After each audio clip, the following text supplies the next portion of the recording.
Bonsoir tout le monde, bienvenue à ce nouvel épisode de l'analyste de lutte.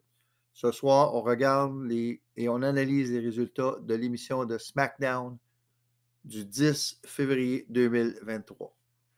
C'est parti.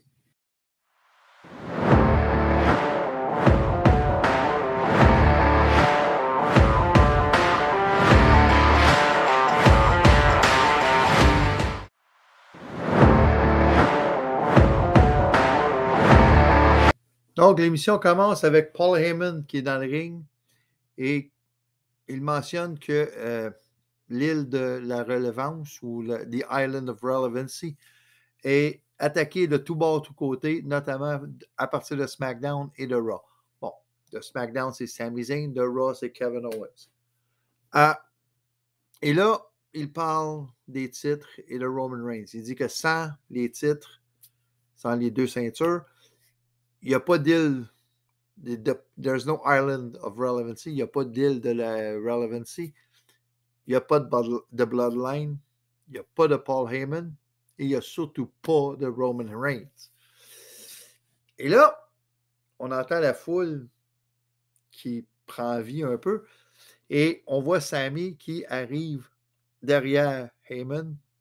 Et lorsque Heyman, évidemment, se rend compte que Sami est là, Sami fait juste tendre la main comme ça, à la façon de Roman Reigns, pour que Paul Heyman lui donne le micro. Et là, lorsqu'il a le micro, ben là, Sami dit que les jours de Roman sont comptés, comme champion sont comptés. Et il dit à Heyman, tu le sais que la Bloodline est en train de sortir. It's on its way out. Est en train de, autrement dit, est en train de mourir. Et le segment se termine là-dessus.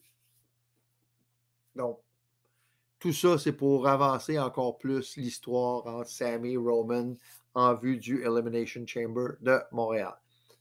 On va aller maintenant au premier match.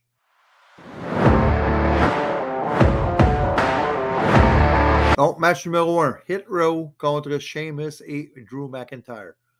Bon, côté signification, là, pour du match comme tel, il n'y a pas grand-chose à part de dire que, bon, Hit Row, peut-être qu'ils voudraient avoir une victoire, mais ils n'ont pas vraiment, depuis qu'ils ont eu leur combat de championnat, on ne peut pas dire que c'était la grosse affaire. Sheamus et Drew McIntyre ont dominé ce match-là et ont remporté. Après le match, Valhalla ou Sarah Logan, Valhalla apparaît sur l'écran et se met à parler et aussi décide de défier McIntyre et Sheamus pour un match la semaine prochaine. Donc, en gros, le match était pour montrer que Sheamus et McIntyre étaient dominants et pour avancer encore plus la rivalité entre Sheamus, McIntyre et les Viking Raiders. On va maintenant au prochain match.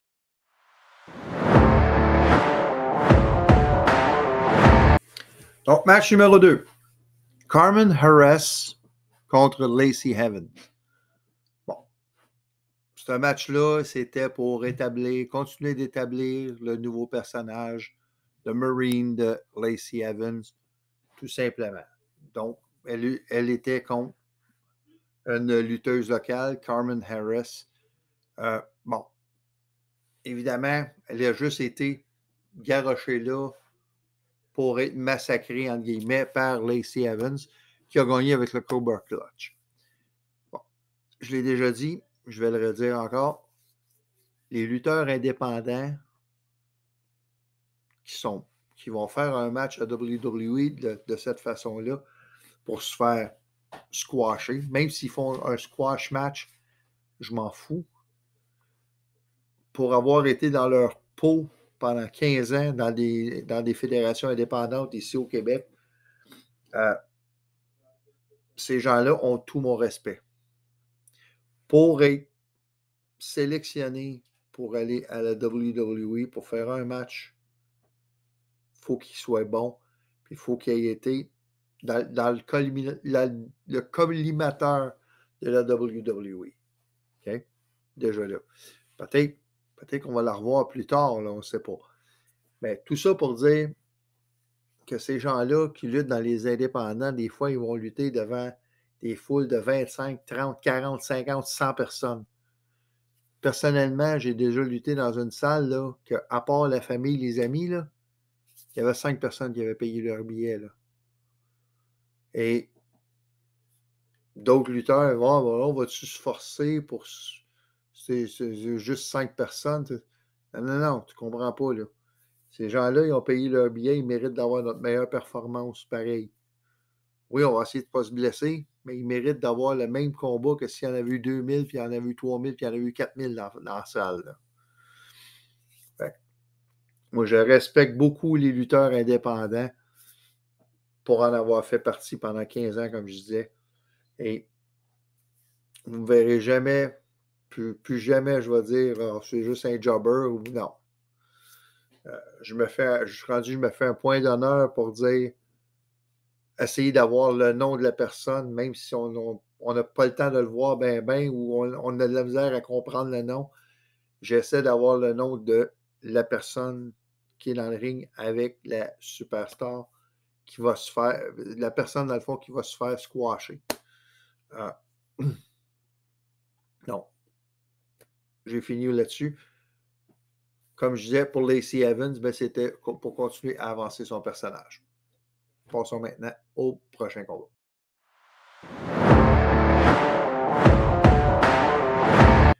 Donc, match pour le championnat par équipe de SmackDown.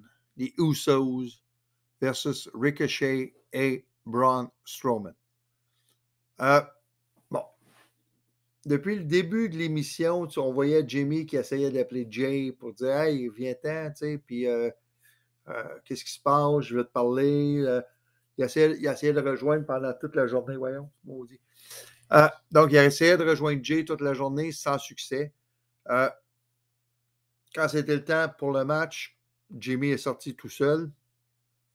Et vraiment, à la dernière seconde, alors que l'annonceuse était pour dire que Jimmy il était pour défendre ses ceintures tout seul, c'est là qu'il a vu, Jay dans la foule. Il dit « Attends une minute, il est là. » Puis, il est vraiment arrivé à la dernière minute et il est descendu par la foule. Tout un match. On voyait un contraste de style avec Strowman et Ricochet, mais vraiment, très bon match. Et les Usos qui réussissent à conserver les titres. Bon. Après le match, évidemment, on a vu les Usos en backstage. Jimmy qui demandait à Jay s'il était toujours dans le Bloodline. Et Jay qui répond qu'il ne sait pas. Et un petit peu plus tard dans le segment, on voit Jake qui est dehors. Il se retrouve face à face avec Sami. Il parle un peu. Et finalement, Sami lui dit qu'il était pour battre Roman Reigns et que Jay n'a pas besoin de descendre, de go down with the ship. Il n'a pas besoin de couler avec le bateau et qu'il reconnaît Jay Uso. Et les deux se font un fist bump. Donc, ça, c'est, encore une fois, pour... Tu sais, Sami, il y a la chose du Master Strategist. Donc, dans le fond, il est en train de détruire le Bloodline par en dedans. Il était en train de détruire le Bloodline par en dedans. Là, il y a Jay sur son bord un peu, mais on va voir ce que ça va donner. De toute façon, je vais en parler dans mes prédictions plus tard cette semaine. Il y a eu un segment aussi avec Natalya qui parle de Shayna Baszler, qui dit qu'elle a pris le spot de Shayna dans l'Elimination Chamber. Et elle dit que Shayna Baszler est une version bon marché de Ronda Rousey. Bon, elle est interrompue par Shayna. Elle dit qu'elle n'a pas besoin de Ronda. Ronda arrive et les deux attaquent Natalya et Shotzi qui arrive pour aider Natalya. En gros, c'était ça. Donc, ça va juste continuer la rivalité entre Natalya. Ben, ça va partir la rivalité entre Natalya et Shayna Baszler avec ce qui est arrivé il y a quelques mois que Shayna Baszler avait cassé le nez de Natalya. Alors maintenant, prochain match.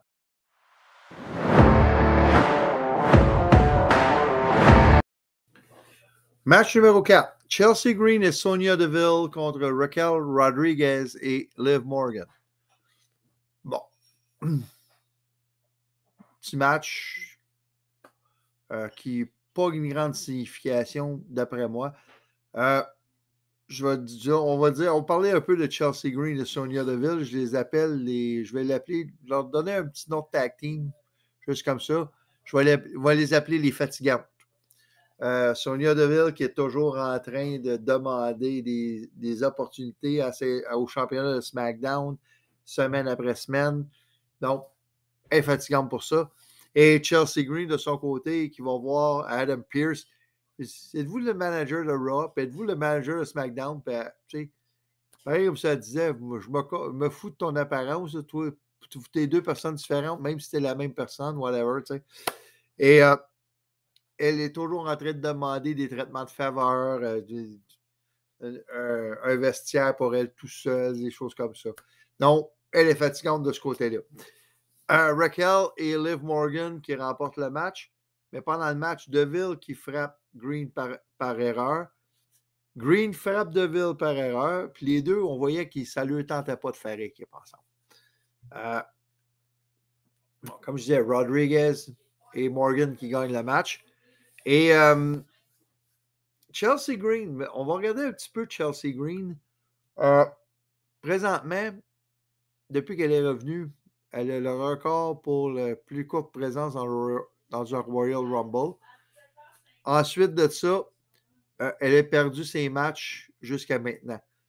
Mais la chose extraordinaire là-dedans, c'est que même si elle perd ses matchs, elle est en train de se mettre over, elle est en train de se faire de faire avancer son personnage quand même. Et ça, c'est très bon. Ça, je ne serais pas surpris que Chelsea Green finirait par avoir une victoire surprise à un moment donné pour avancer encore plus sa carrière et son personnage. Passons maintenant au dernier match.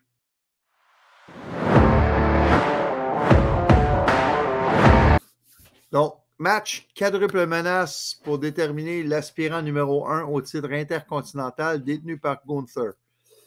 Karrion Kross contre Madcap Moss, contre Rey Mysterio, contre Santos Escobar. Dans ce match-là, il y a quelques rivalités notables. La première, Santos Escobar, Rey Mysterio, deux luchadors, deux lutteurs style mexicain si on veut. Donc, un veut se prouver meilleur que l'autre. Deuxième rivalité, Madcap Moss et Emma d'un côté et Karrion Kross et Scarlett de l'autre. Donc, on sait la petite histoire qu'il y a dans tout ça. Et évidemment, la troisième rivalité qui est la plus grosse dans les trois, Rey Mysterio et Karrion Kross. Parce que Kross, il dit qu'il veut terminer la carrière de Mysterio. Donc, on verra ce que ça va donner. Donc, bon, le match va bien quand même. Comme j'ai dit, c'était pour déterminer l'aspirant numéro 1 au championnat intercontinental. Match qui aura lieu vendredi à Elimination Chamber, pas à SmackDown, vendredi à Montréal, le 17 février.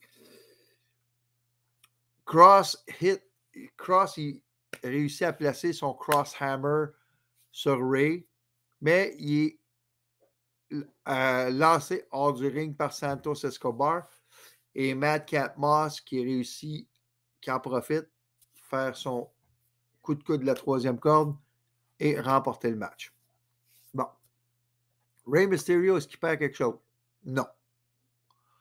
Santos Escobar, est-ce qu'il gagne? Est-ce qu'il perd? Non plus. Il n'a pas été impliqué dans la décision. Est-ce que Madcap Moss, c'était celui qui avait le plus besoin de cette victoire-là pour sa crédibilité? Puis je crois que c'est pour ça qu'ils lui ont donné. Est-ce qu'il va battre Gunther? Mettons que je suis certain à 99,9% qu'il ne battra pas Gunther.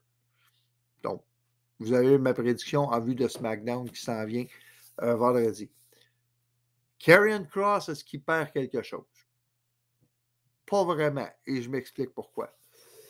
Oui, il n'a pas gagné le match. oui, oui, on dirait que son personnage, il plafonne, on dirait, mais moi, je pense que c'est juste une impression pour dire, bon, présentement, il est contre Rey Mysterio, mais il va finir par passer au travers Mysterio pour aller vers d'autres choses plus grosses.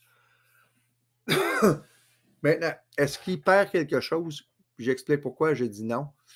C'est que c'est lui, avec son crosshammer, qui a comme fini Mysterio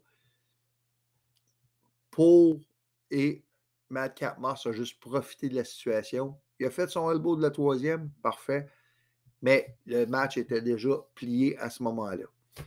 Donc, Madcap Moss a juste ramassé les restants, dans le fond, de Karrion Kross.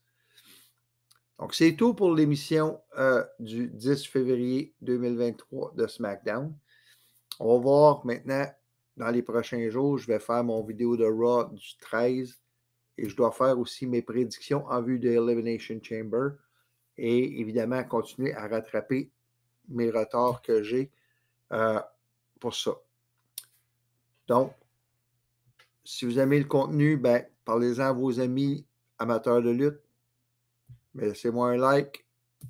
Abonnez-vous à mon canal. Activez la petite cloche, les notifications. Et évidemment, ben, si vous avez des questions, quelque chose, ben, des questions, commentaires, évidemment, laissez-les sur YouTube ou vous pouvez même m'envoyer un courriel. L'adresse, elle va apparaître dans ma petit segment de fin. Donc, merci et à la prochaine.